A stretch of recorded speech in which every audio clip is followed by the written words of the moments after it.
Hello, everyone, and welcome to the College of Health at Lehigh University's Population Health Colloquium. We're really excited that you joined us. This spring, we have a series of talks that are focused on health policy and politics. And the reason for that focus is that we're celebrating our new Institute for Health Policy and Politics. That institute was founded and is directed by Associate Professor Eduardo Gomez, who will be introducing our speaker today. So hope that you will enjoy the talk. It's going to be fascinating, I think, an area of health that we don't always think about, but should think about. I'm the daughter of a dentist, so I can tell you that he'd be really proud of this. So let me turn it over now to Dr. Gomez. Thank you, Dean Dolan, and thank you everyone for taking the time this afternoon from your busy schedule. It's certainly an honor for you to join us. As Dean Dolan mentioned, my name is Dr. Eduardo J. Gomez, Associate Professor in the College of Health and Director of the Institute of Health Policy and Politics. The Institute is focused on bringing together faculty and students across the Lehigh campus that are interested in the intersection of health policy, policymaking, and political context. As we all know from COVID-19, we saw how important that is. And so this colloquium series in co-sponsorship with the College of Health is one of the examples of what kind of research our institute plans on doing going forward. Today we have a wonderful guest, Dr. Fotinos Panagakos, who is the Dean, Associate Dean for Research and Postdoctoral Affairs at West Virginia University School of Dentistry. Dr. Panagakos will be talking about putting oral health back into overall health, science, policy, and the future. Dr. Panagakos graduated from Lehigh University in 1986 with a BA in biology. He served as full-time faculty member at New Jersey Dental School, joined Gieslich Pharma North America as Vice President of Scientific and Clinical Affairs, and maintained a private dental practice in Westfield and Newark, New Jersey. Since August 2018, Dr. Panagakos has been the West Virginia University School of Dentistry. He is the co-author of over 88 peer-reviewed scientific research articles and is the co-editor of 3 dental science textbooks. Dr. Panagakos will be lecturing today for about 40 minutes, and then we'll open it up to questions from the audience, the last 20 minutes. And if you can please use the, the question and answer button there on your screen, I will then read the questions out to Dean Panagakos at that time. So without further ado, thank you very much, Foti, and I'll turn it over to you. Thank you, Dr. Gomez, Dean Dolan, faculty, staff, students, guests who are on this program. It's really an honor to be giving this talk back at my alma mater and at the new College of Health. It's really exciting to see the college growing.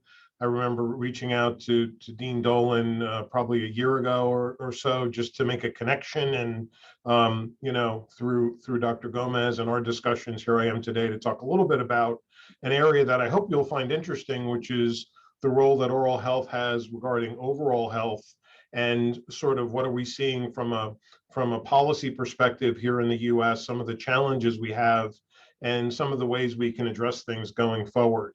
I'll be coming back. I mentioned to the group I'll be coming back to campus in June for reunion. My wife and I both graduated with the class of '86, and so we're coming back for that 3-class reunion for the classes that missed in-person reunions the past few years due to COVID. And it's going to be extra special because our daughter, who's a graduate, will be coming back for her 5th year reunion. So it's going to be the Panagakoses will be taking over the hill, as they say, during the weekend. So with that, let me dive right into the presentation. There's really 3 areas I'm going to focus on. One is on, first of all, just giving you a little bit of background on oral health and overall wellness and what's the actual connection there. The second is just an overview of oral health care in the U.S. and some of the things and trends that we're seeing within that space, as well as some of the data coming out of the American Dental Association's Health Policy Institute, which I'll reference during the talk. And then lastly, how do we integrate oral health in a much more effective way within the overall healthcare system? So this, I promise you, is the only clinical slide that I have during the entire presentation. And before anyone asks a question in the chat box, these are not my patients. My patients never ended up, fortunately, in a situation such as this. However, it's important to kind of demonstrate for you the kind of issues from an oral health perspective that individuals have that can affect their overall wellness. So this is a progression of slides, of images of different patients at different stages of gum disease. So the top slide is a person who has early stage gum disease called gingivitis. Many of us have that frequently. It's a little inflammation, a little bleeding when you brush your teeth. And then if you clean the plaque off the teeth, either yourself or through a professional cleaning, the gingivitis will resolve itself. In some cases, as we'll talk about in a moment, that can progress to periodontitis. And that's when you start to lose hard and soft tissue support of the teeth. And that's when the infection and the inflammation really become quite prevalent and can actually impact yourself, the person, systemically. And untreated, it can actually go to an advanced stage where the teeth become mobile and eventually you lose most support. And that's when you're looking at having to, unfortunately, extract the teeth and replace them with some sort of prosthetic. The other unfortunate situation that you have with periodontitis is that if you treat the disease, you can arrest the progression, but you can't restore what's been lost. So if you've lost 20% of the bone supporting the teeth, you're not going to grow that back just because we've removed the infection and the inflammation. The only way to do that is through surgical augmentation. I often talk to physician colleagues about this issue, trying to make the connection to overall health, and they struggle at times to understand the magnitude of the problem in the oral cavity. And the way I like to explain it, and this was based on work done back in the mid-60s, where they actually measured the surface area of a person's mouth if it had moderate levels of periodontal disease. And the surface area worked out to be about the size of the palm of your hand. And so that's a pretty big area in the body to have infection and inflammation. And so when I dimensionalize it for another healthcare colleague, then all of a sudden the light bulb goes off. The other issue I tell them is that gum disease is painless. You don't feel the infection or the inflammation until it becomes an abscess or the teeth become mobile. And so it's almost like a silent progression until sometimes it's too late, especially if the individual doesn't seek care on a regular basis. So a little bit of a busy slide, but it summarizes pretty nicely what the progression and process is and sort of what the external factors are related to the relationship of oral health and specifically gum disease to the rest of the body. So in the center, you have this progression of bacteria forming a biofilm. You have that gingivitis sort of circular system setting up where you clean it off and maybe builds up again and so forth. And then based on certain risk factors such as diabetes or smoking or lack of access to care due to a low socioeconomic status, that gingivitis in some individuals progresses to the more advanced stages of disease. You have a lot of inflammation going on during this process. There are the dental effects, which we talked about, but then there are also these associated medical conditions such as cardiovascular disease, diabetes, and respiratory disease. That the periodontitis, and specifically the bacteria and the inflammatory mediators that your body creates to fight off the infection, go into the circulation and can spread to other parts of the body. And there's been a wealth of research done on different relationships of poor oral health to systemic problems. And that ranges from, as I mentioned, diabetes and cardiovascular disease. It could have adverse pregnancy outcomes. Low birth weight or preterm birth, for example, has been closely tied to poor oral health in pregnant women. Respiratory tract infections, especially for those individuals who are either in a long-term care facility or some kind of nursing facility where they may not get adequate oral hygiene on a regular basis. And more recently, Alzheimer's disease and dementia.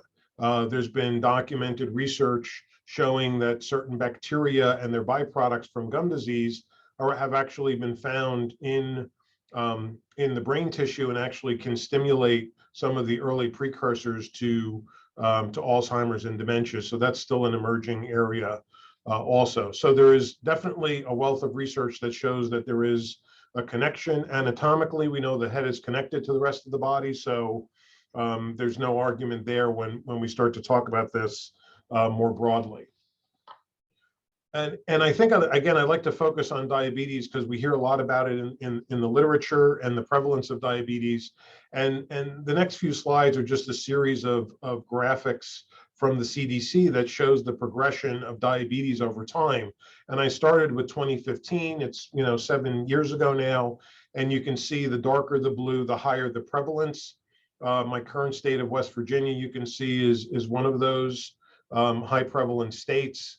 When you go to 2020, just 2 years ago, West Virginia, again, unfortunately, always seems to be at the top of the list or at the bottom of the list, depending on which way you orient it, as far as health conditions within the country, as far as them not being in a good situation, and diabetes is one of them.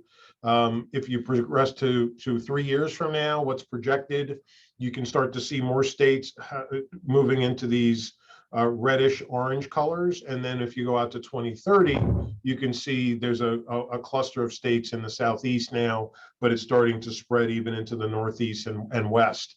And so this continues to be a problem. And this is one of the areas that I think, from a healthcare perspective, that will become even more challenging to manage if we don't address it sooner rather than later. And then from a dental perspective, I'd like to go back again. This is back when I was at Lehigh, actually in '83. This research was done by Dr. Bob Jenko, who has since passed away, but he was a leading dental researcher in oral health and diabetes out of SUNY Buffalo. And he studied the Pima Native American population, and they have a high prevalence of diabetes, and they started to look at their oral health. And this is a panoramic X-ray, so it's an X-ray of your entire jaw. Many of you may have had this done at some point in your life, and it shows an individual, at the time, and their overall bone structure and teeth and everything looks pretty healthy. Those two arrows in there are just for orientation purposes. They're not trying to show anything specifically, but overall this looks pretty good. The only thing I would say is they have two remaining wisdom teeth on the top that don't look that are starting to migrate down into the space below that probably should be extracted. That would be the extent of my clinical assessment of this person based on this X-ray. Now, they did have uncontrolled diabetes. If you go to 1986 now, and I believe you'll be able to see my arrow, but you can see a lot of loss of the bone tissue that was present before. There's one tooth here in the middle that seems to be floating in space. It's just soft tissue right now. There's no bone left holding that tooth in. So this person, in a matter of just 3 years, has gone from a pretty healthy situation, but because of the diabetes being uncontrolled as a major factor, they're looking at having a number of teeth extracted at this point and looking at some kind of prosthetic to replace them. So this is just an example of one of what happens very often in patients with diabetes that are not well managed. Now, this whole area has been a very focused area of interest on the part of insurance companies. And I've just shown a few of them up here on this slide. But they're very interested in this because many of these, almost all of these companies, as a matter of fact, have a medical insurance branch, and they have a dental insurance branch. And what they've been doing is looking at the data that they've collected over time. And what they have found is that independently, but pretty much come to the same conclusion, that members of their insurance program that have medical insurance that actively participate in the dental care component. So they go to the dentist and the hygienist, they get every 6 months, they get an exam and a cleaning, and they maintain their oral health. What they have found is those individuals who have chronic diseases, the chronic disease management is much less expensive relative to hospitalizations, relative to drugs that have to be used for these individuals, and just general healthcare for those chronic diseases. And there have been a number of papers, this is just two that I've cared to share with you today, that have looked at different systemic conditions and oral health, and the fact that if they are pursuing an active regimen of oral health with a professional, that they can actually see a reduction in cost. So for example, in the health economics letter on the right, they saw about an $1,800 lower healthcare cost with individuals who had periodontal treatment among those with type 2 diabetes. So, actuaries are sitting there and saying, well, if giving an oral health benefit, which may cost us, I don't know, $500 a year to get a couple of checkups and a cleaning, will save us $2,000, let's make that investment. And that's why you're seeing a number of insurance plans now that have medical insurance, including a dental benefit in the medical insurance for those individuals who are at high risk, cardiovascular disease, diabetes. When a woman becomes pregnant, they'll get that additional benefit during the pregnancy and so forth, because it makes financial sense as well as health sense. This just shows you another study from United Concordia Dental that shows how much they can save if they treat gum disease. And these numbers are significant. When you think about the number of individuals that United Concordia has enrolled, thinking about, saving over $3,000 a year, both in medical and pharmaceutical costs for someone with diabetes, it's pretty significant. And so this movement's happening on the private payer side. And what we need to do now is sort of connect this back to the healthcare system so that we're all kind of working together in addressing this. And I'll talk about that in a moment. This is the most recent paper that's been published on this, and this is by a good friend and colleague, Dr. Ira Lamster, and his co-authors. He's now Emeritus Dean from Columbia University College of Dental Medicine, and they looked at Medicaid data in the state of New York, where adults who are in Medicaid get both medical and dental coverage. And I'll talk about Medicaid in a few minutes. And what they saw over a course of a 3-year period, looking at the data that was available through Medicaid, that you can see if you have cardiovascular disease, you can save about $772, diabetes over $2,000. Cognitive impairment was over $8,000. So people with dementia and Alzheimer's disease. So the data just keeps rolling out, telling us this works and this makes sense on the provider side. And now we have to kind of reorient ourselves to get the healthcare system to kind of catch up to what the insurance companies already see as a fact. Blue Cross Blue Shield of Massachusetts, and this is just one example of what a number of different companies are doing. They've actually taken this data and now turned it around as an opportunity to actually enhance the care of the members that are part of their program. So whether it's outreach or education or personalizing the benefits depending on their needs, they're doing this very effectively. And what they've done is they've created a series of targeted communications to their members, focused on oral health and the connection back to better overall health. And they get this periodically. They will get contacted by a member representative if they haven't gone in for a dental checkup, say in the last 12 months. They'll get a reminder, hey, you have this benefit. You should really go and see your dentist and get the evaluation done and the treatment done. You're covered for this. And this proactive manner of engaging with members, both through social media as well as directly on the phone, has really proven to be very effective. And again, it's a small investment on the part of the provider of the insurance, but the payoff is huge on the back end if they can get these people engaged and taking care of their oral health. And then if they can get their oral health, maybe they can get them to start walking every day a little bit and doing other good health habits, to make them a healthier individual. And again, this is just one example. Aetna's doing this. Cigna, all the major companies are doing this at this point. But this was just one example, and just to show you some of the communications. So with that, I wanted to kind of pivot a little bit and now talk about oral health care in the U.S. and what we're currently seeing. And I'm going to rely on a lot of data from the American Dental Association's Health Policy Institute. Dr. Marko Vujicic is the VP and chief economist for the American Dental Association. All of this material that I show you is publicly available on their website. They post these reports on a regular basis on different things that they're looking at. Marko was one of the economists at the World Bank before he came to join the American Dental Association, and he's been a good friend for many years, and he's currently working with us on a project here in West Virginia where we're looking at the implementation of an adult dental benefit in Medicaid. And so I highly recommend for those interested to connect with him and his team going forward.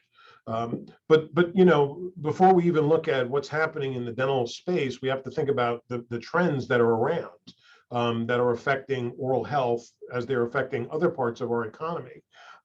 Whether it's consumerism, whether it's the shifting demographics of, I was born in the last year of the baby boomers. So, we're on the decline right now, unfortunately. And, but then you have the millennials and the Gen X behind us that are becoming the major dominant, demographic groups. And they approach health and healthcare very differently than we do, or the generation before the boomers. There's all this technology now enabling individuals to track their health. I mean, I have a Garmin watch that I track almost everything on, and it gives me data relative to different aspects of my health. There are toothbrushes today that are connected to apps on phones that can tell you if you've brushed the requisite amount of time and if you've actually hit all the spots in your mouth and you've done a good job. And some of that time the data can get sent to your dentist or your dental hygienist. Most people don't like that. They'd rather keep the data to themselves, but eventually I think it's going to happen. Quip, which is a newer company with a powered toothbrush that connects to an app, has implemented a pilot program with a healthcare insurance provider with a small group of their members. They get a Quip toothbrush, they brush, and they get the feedback from the app. And if in the first 3 months they brush their teeth according to recommended standards for 90% of the time, the insurance company is going to send that person $150 as sort of a reward for doing a good job. And if you do it for another 3 months, you get another $150. So at the end of the year, you could get $600 back just for brushing your teeth properly. I mean, that's what it really comes down to. And they're going to see if that incentive actually helps change behavior. So it'll be interesting to see when that study gets completed.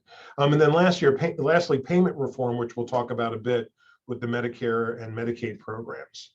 But the bottom line is about half of the people in the US are not seeing a dentist regularly.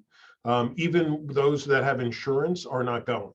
And this is a conundrum that we're still trying to figure out, especially when you have a benefit and it's not going to cost you anything, why you're not going. And it might be the attitude of if it's not broken, I don't need to fix anything. I don't need to go. But unfortunately, these individuals may be missing out on catching disease early if they aren't going on a regular basis. And then there are cost barriers that we have to consider as well. Financial barriers overshoot any other barriers relative to going to the dental office, and everybody except for children. Children, it's low because we have Medicaid and CHIP pretty much ubiquitous throughout the entire country, all 50 states. And so, Medicaid covers, and then CHIP covers as well. The ACA expanded coverage for dental with kids. So kids are always on the low end. They always seem to, if kids want to get care, they can get care. But once we go into the adults and the seniors, you can see that finances play a big role in whether they access oral health resources. And then, compounding upon that is if you're from a low income group, that's again going to affect you. Kids are not affected because they have these federal benefits that allow them to go to see a dental health care provider. But again, adults and seniors, finances, regardless of whether you're considered low or middle income, according to the federal poverty level standard, you're looking at a high percentage of individuals who are not accessing oral health. And if they're not accessing oral health, they may not be accessing other health care as well, which just compounds the entire issue. And again, when you compare dental care to other areas of health that a person may have to spend money on or engage, dental care at 10% is the one that's considered most unaffordable. It's nice to see mental health services down real low because of the prevalence of mental health issues in the population today. But still, it's even eyeglasses and medical care are considered more affordable than going to the dental office.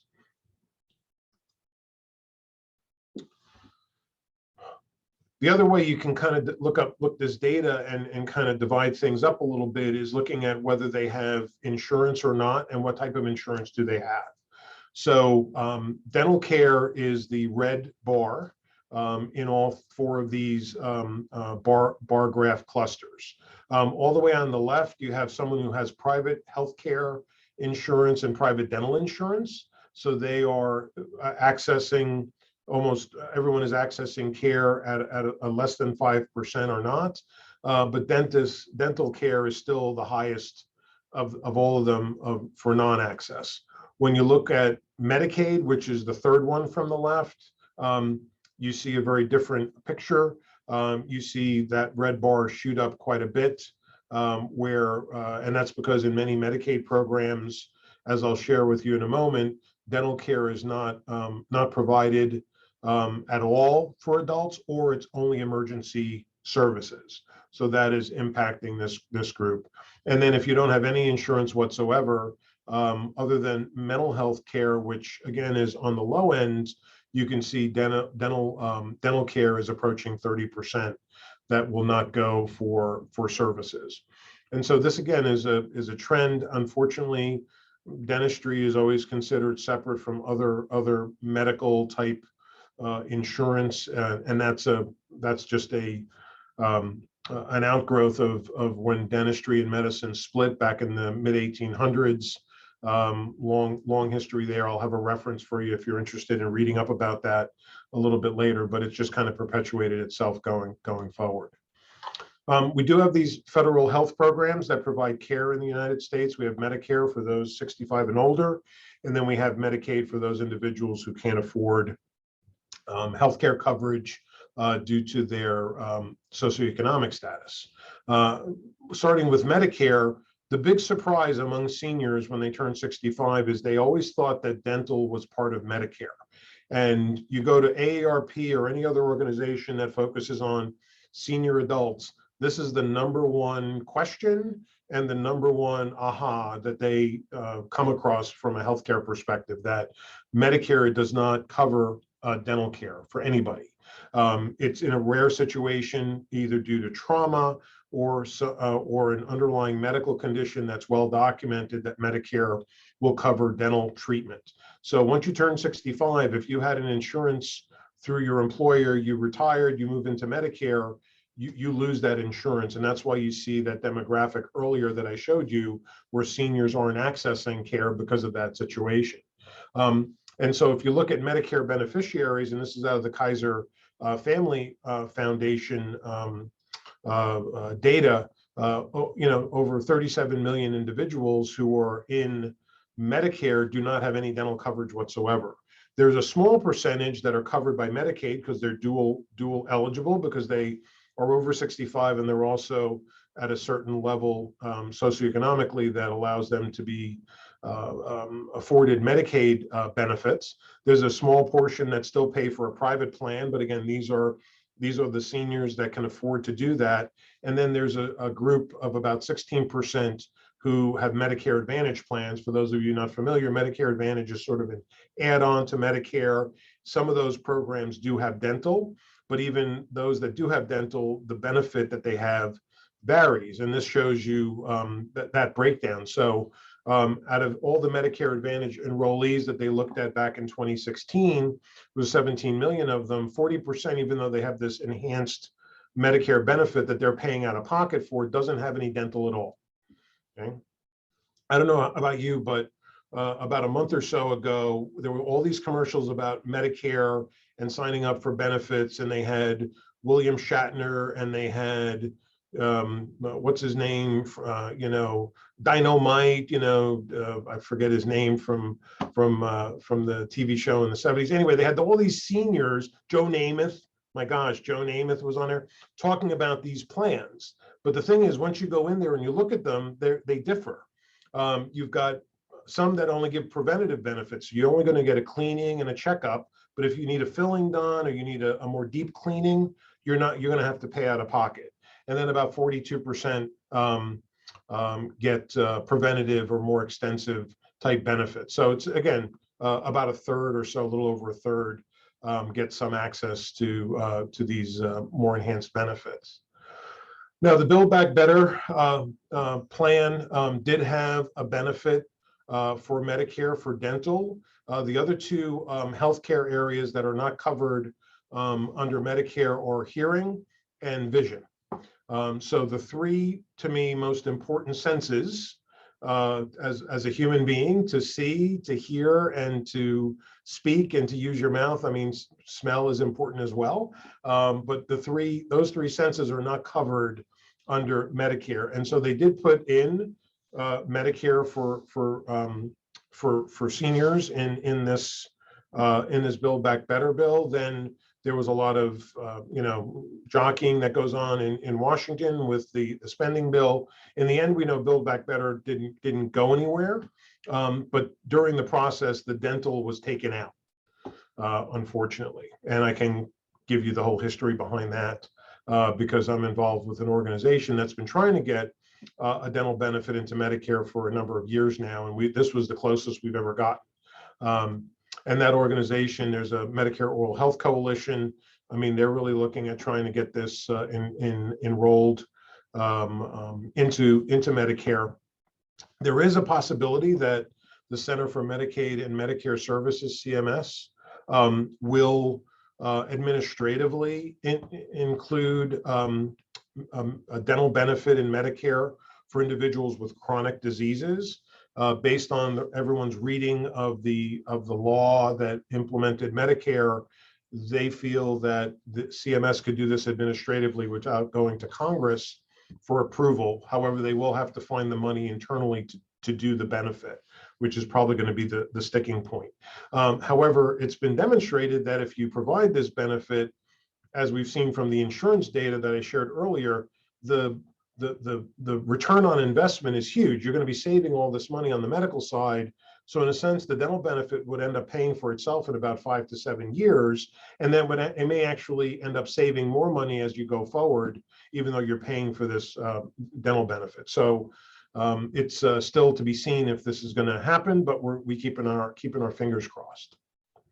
I want to switch over to Medicaid briefly. This just shows you for children the reimbursement in 2020 regarding the percentage of usual and customary fees. So if a cleaning costs $100 in West Virginia, they pay 87 cents on the dollar for that procedure, and that's a pretty good return and reimbursement for the provider. Usually 70% is about average for private insurance. So anything above 70% on this map is a pretty good reimbursement rate. You know, some states like Washington State, where I'm going to be headed to in a few short months, they're at 38% for kids. And so it's very difficult to incentivize a dentist to participate in these programs if they're only going to make 38 cents on the dollar for a procedure that may cost them to do the procedure 60 or 50 cents in fees and, you know, paying for staff and paying for the materials and so forth. And so this is a challenge in a number of states. But that's for kids. So kids, at least we're seeing a good result. This is for adults. Adults, all the gray states, there is either no benefit or emergency as of 2020. Now, in 2021, West Virginia did implement a benefit, $1,000 a year for adults in Medicaid, and it's primarily to cover preventative and restorative services. And we're just a year into it, and that's what I mentioned earlier, the grant that we got here to study the implementation. But there are a number of states still that do not provide benefits. And if you take a look at that cluster of states in the Southeast, those are the same states that have a high level of diabetes.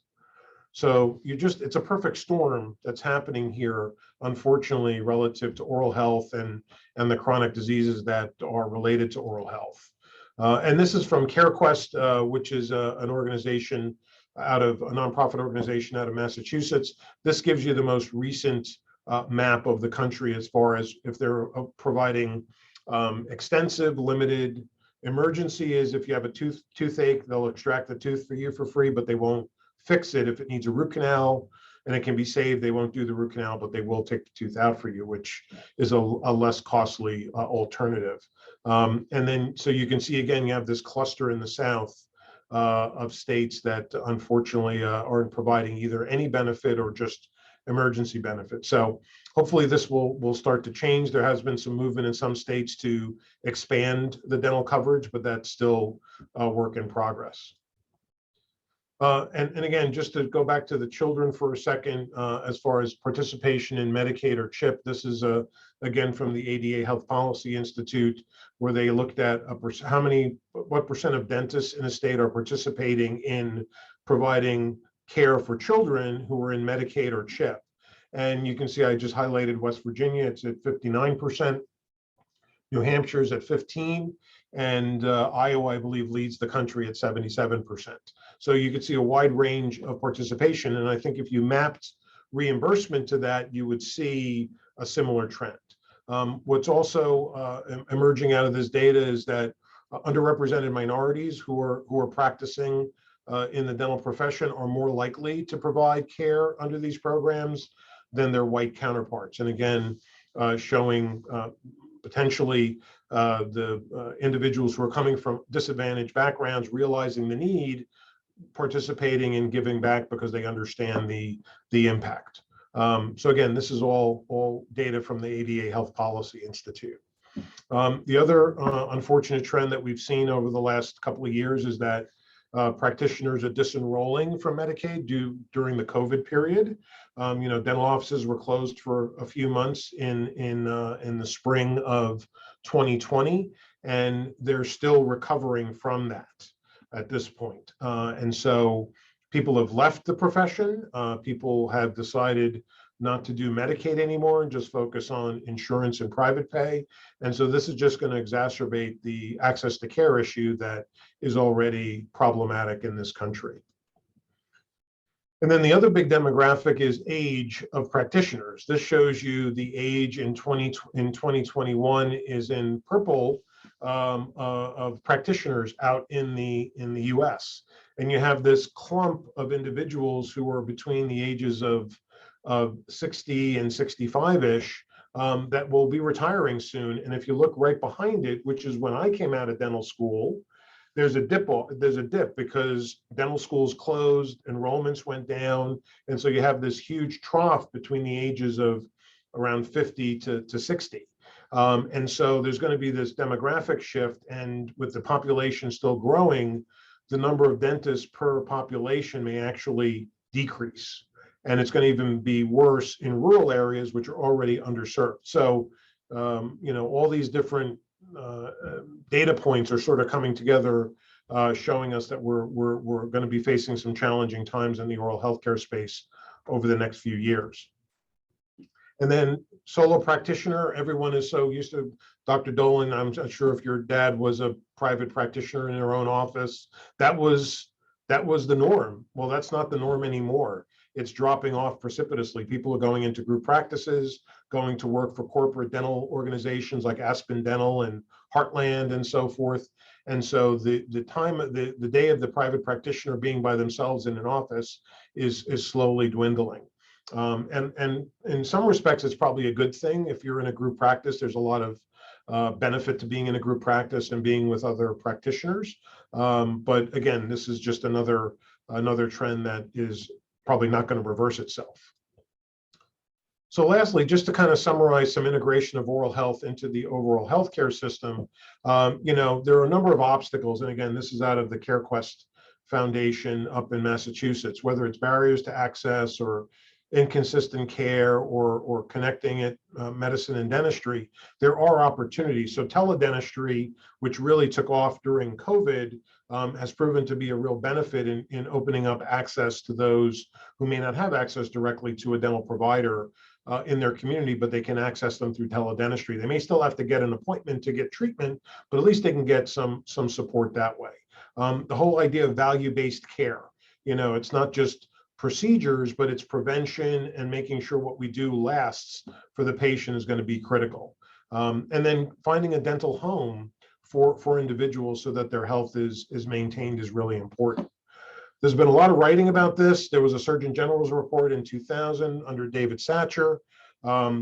Recently, they released Oral Health in America, which is the one on the right. That was supposed to be the second Surgeon General's report on oral health, but that was started in the Trump administration, and with the changeover to the Biden administration, it was decided it would be issued through the NIH instead of a Surgeon General's report. These again are available online. And in the middle is an Institute of Medicine report that came out in 1995 about the state of dental education.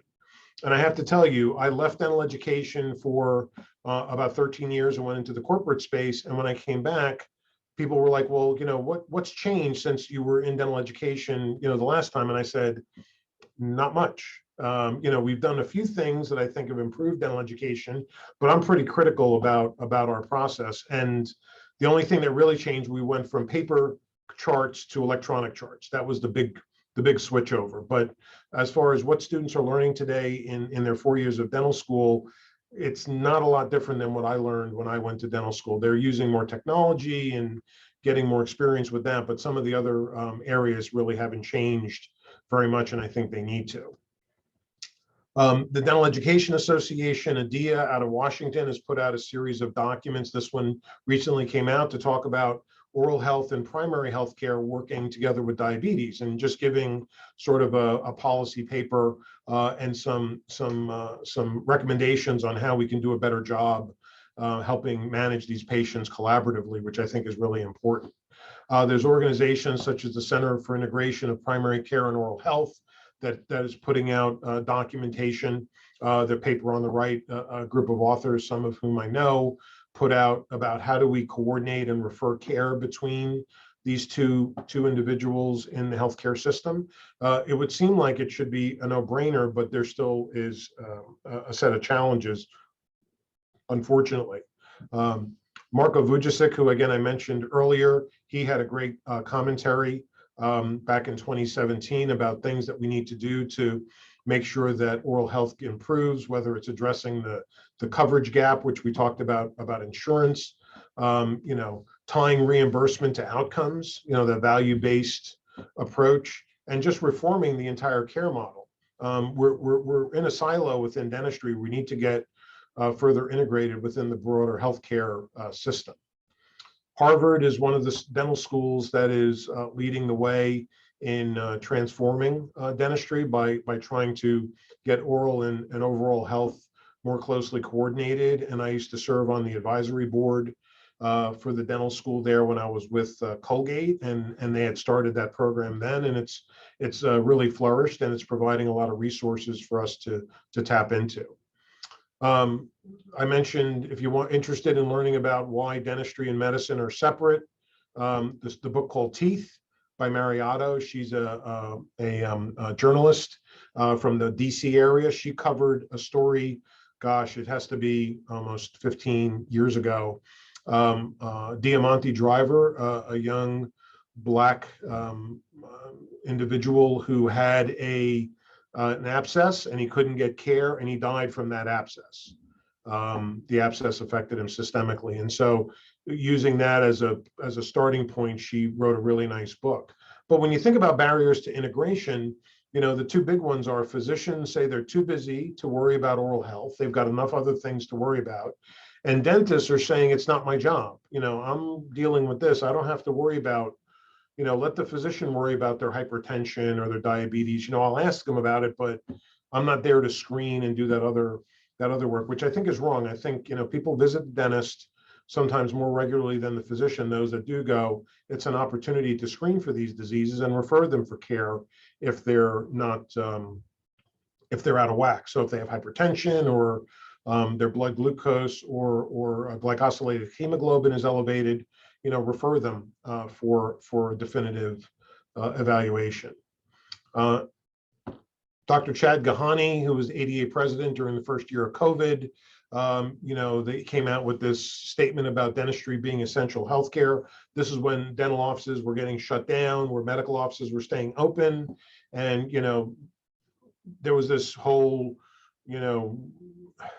conversation around essential care and dentistry being essential. And I agree with this. And I don't think we need someone to state this. I think everyone would agree that having good oral health and access to oral health care is essential.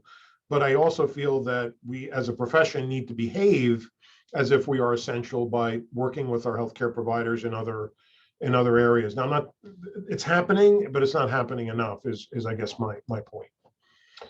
So the path forward is really, we need to shift from disease management to disease prevention and overall health management. I think that's the trend in medicine and needs to be the same trend in dentistry. Improving the overall healthcare and quality of healthcare is important. There's finding a health home for the individuals, dealing with rising costs in healthcare, both in dentistry and in general. And then really it's about patient outcomes. It's really making sure that the outcomes of what we're providing to patients is the best possible. Again, I'm not going to go into this. This just kind of pulls everything together. Social determinants of health, policies, culture and society, education systems, into a very nice graphic to kind of show the combination interaction of all these in trying to get oral and general health integrated going forward. And this is where I'm headed to in just a month and a half. I've been asked to become the founding dean of a new dental school at Pacific Northwest University in Yakima, Washington.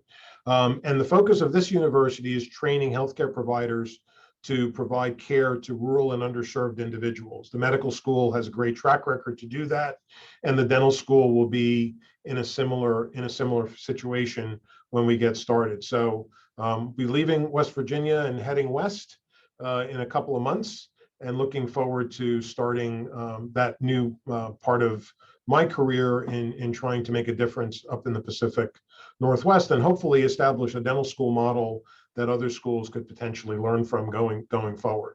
And I'll finish with a picture of our campus. This is our health sciences campus in Morgantown, West Virginia, for those of you who have never been. And our football stadium just on the other side of the hospital, very strategically located. So if you're at the hospital, you can watch the football game out the window on weekends.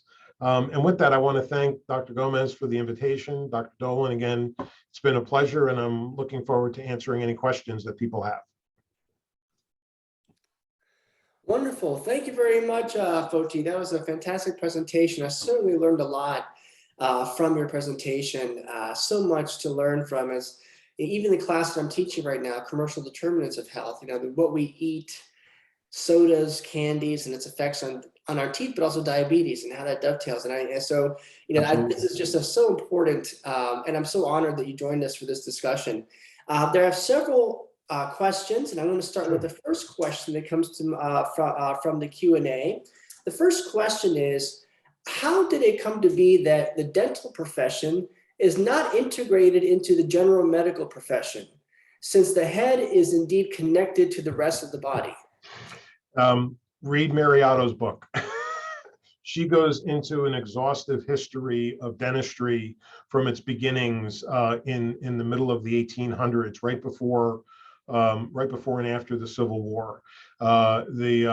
Initially, a group of physicians got together and they wanted to start a dental program within a medical school, and they were sort of pushed off to the side. And then a group of individuals founded the College of Dentistry, the Baltimore College of Dentistry, I believe, which is now University of Maryland School of Dentistry. That was the first dental school. And so that's where the schism occurred back in that period of time. It was, professionals not agreeing, and we've pretty much stayed separate, since then. We're seeing a little more integration, as I mentioned today, but again, not participating in certain benefit programs like Medicare and fully in Medicaid kind of still put us on the outside. And so hopefully that will change. But I highly recommend Mary's book. It's a great overview. It's an easy read. You don't have to be a dental person to understand. She really wrote it for the non-dental individual to kind of understand where we're at today. Great. Thank you very much. A great example of path dependency, why institutions never change. I think it's a good The next question is, what role should the family doctor play in promoting the dental health for patients? In my experience, most doctors do not examine the oral cavity. Yeah, that's another challenge with the integration. So I think it's really important in our medical school training, nursing, PA programs, nurse practitioner programs, that the amount of oral health training that they get be increased, and that they be trained to identify the telltale signs of poor oral health. Not to pick up an instrument and go in there and do a comprehensive exam. I would never think about doing something like that from a medical perspective for a patient who I may suspect has a problem. However, doing that and then referring for evaluation, I think, is really, really important. Dentists, for some reason, they're better now, but in the past, we didn't want to prick a finger to take blood glucose on a diabetic patient when they came in for treatment. They felt that was out of their scope of practice. However, we'll take an instrument in your mouth and clean your gums and cause bleeding. That's fine, but pricking the finger was not something that they were comfortable in doing, and that has changed, fortunately, for the better. More individuals are doing it. So I think it's training on both sides, but in the medical side, just as much. Great, thank you. The next question is, thank you for your presentation. I would like to know if the role of diabetes on the development of the disease is an active area of research. Very, very active. There's a lot of folks looking at this. The literature, when you look at all the literature that's out there relative to oral health and overall health and the different chronic diseases that I mentioned, the data on the relationship of oral health to diabetes is the most I guess, well studied relative to the amount of data and the quality of the data that's out there. And they've done interventional studies where they've have a person who's got gum disease and diabetes, you treat the gum disease, and the management of the diabetes improves. Looking at surrogate markers like glycosylated hemoglobin, for example, it will go down if you remove the focal of infection from the mouth. So that's the area of most research. And some of the newer areas like the dementia, Alzheimer's that I mentioned earlier, that's still emerging, but the early research seems to point in the same direction. So it's a very active area of research going on right now. Wonderful. Thank you very much. The next question is, there are reports that ADA opposes Medicare expansion to cover oral health for all Medicare beneficiaries. Can you talk more about ADA's position? Yeah, so for disclosure, I've been an ADA member since I've been a dental student, and I continue to be a member. I think the ADA does some really good things for the profession. However, on the Medicare issue, I disagreed with their position. What they proposed was an alternative to covering everybody in Medicare for dental. They wanted to means test it, so you had to be at 300% or below the federal poverty level in order to get a dental benefit. So they wanted to only provide the benefit to poor older adults, not all older adults. And the rest of Medicare is not means tested. It doesn't matter your income, you get covered the same level in Medicare. Maybe your monthly premiums are a little bit different because of your income level or your ability to pay, but the care you get isn't means tested. And so that was a big difference. Plus, they wanted to create a separate Part T for teeth in Medicare, and everyone said, but everything that you want to do already exists in Part B. And so why are we recreating the wheel? So that was their position. They are very good lobbyists in Washington. The ADA is one of the most well-funded lobbying groups in DC, and I think they just got this. And because the Senate is evenly split, they got to a few people, I guess, who could make a decision in their favor to not include that part of the benefit, and so that's why it got taken out. But hopefully, the administrative rule change may actually happen, so that will cover a good portion of Medicare beneficiaries if they put that into place. Great, thank you very much. Unfortunately, we have time for one last question. With most dentists working in private practice, it adds more difficulty for physicians and dentists to work together. Do you anticipate opportunities for dentists to practice in a hospital in the future other than OMFS specialists? Yeah, so hospital-based dentistry exists. You've got, residency programs, oral surgery programs, the OMFS programs, they're embedded in hospitals. I think you're going to see more of that happening in the future. Kaiser Permanente has at least one, if not more than one, clinic that is fully integrated medicine and dentistry. They use the same electronic patient record. Everything is seamless within the system. And that's sort of a model going forward. So I see more of that happening. I think part of that is going to be our physician colleagues, being open to the opportunity of having us be more involved as well in the care of their patients. I mean, let's take a person who's got head and neck cancer and is going to go through radiation treatment. One of the first things a physician will do, an oncologist will do, is send them for a dental evaluation. Because once you start getting head and neck radiation, your saliva flow goes down. And if your saliva flow goes down, you're more susceptible to tooth decay and gum disease. And so if you have any active disease in your mouth, you want to treat it before you get started on your cancer therapy. And so that's just one area where it's happening, but I think we need to broaden it further into other areas of medicine. And we're seeing some of that happening, but for me, it's a little too slow. I'd like to see it pick up a little bit, but it'll happen eventually. Wonderful. Well, thank you so much, Foti. That was fantastic. I very much enjoy your presentation and the questions. Certainly, always learn so much. I think there's such a neglected area in population health, and I'm hoping that you'll join us again in the near future for another talk whenever you're on campus. Thank you all of the attendants for taking the time. And before we leave, I'd just like to announce the next Colloquium series event. On April 29th, Dr. Carmen Ho, Assistant Professor in the Department of Political Science at University of Guelph in Ontario, Canada, will be giving a presentation about the politics of malnutrition, why governments have been slow to act. So please join us that day for Carmen's presentation. I think that'll be a wonderful discussion. And thanks again, Foti, for this wonderful presentation. Thanks. I wish you well in your next chapter in your life as the founding dean. And thank you everyone for joining us today. Thank you. Thanks very much. Take care. Bye-bye.